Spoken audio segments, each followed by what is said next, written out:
Now on Rack-Rack-On, we would like to take a look at the recent events around the European Border and Coast Guard Agency, also known as Frontex. My guest is a Swedish politician and member of the European Parliament, Mr. Charlie Weimers.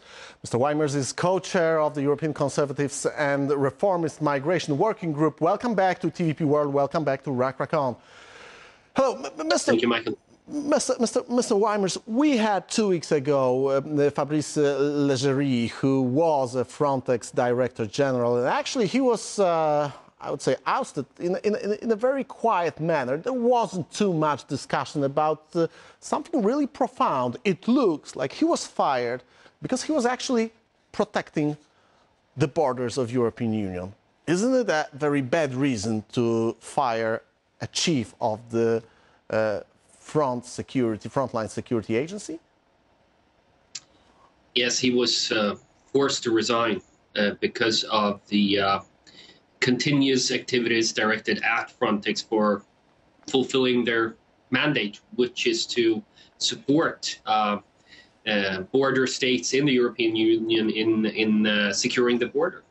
What happened to Fabrice Leggeri was no less than a scandal. And he told you about how the management board of Frontex, without his knowledge, decided to establish an order where he, as the director, would be forced to obey recommendations by the so-called human rights officers and even NGOs. And this is a type of command structure that reminds us of the Red Army, right? You had the military commanders, and then you had the political commissars. The EU is now on migration policy under Ylva Johansson imposing its own political commissars. And this hurts European border security. It's a scandal. Yeah, Charlie, this is something absolutely profound in terms of, because the reasons for which we saw this kind of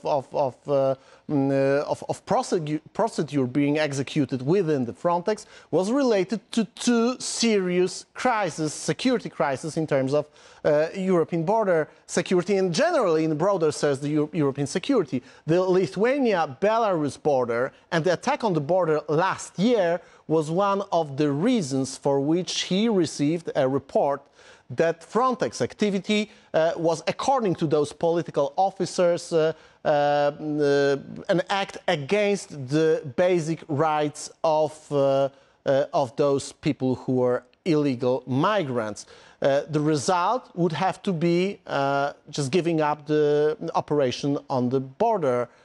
I mean, if we are talking about giving Frontex some more authority, we're simply not going to have borders secured in Europe in future.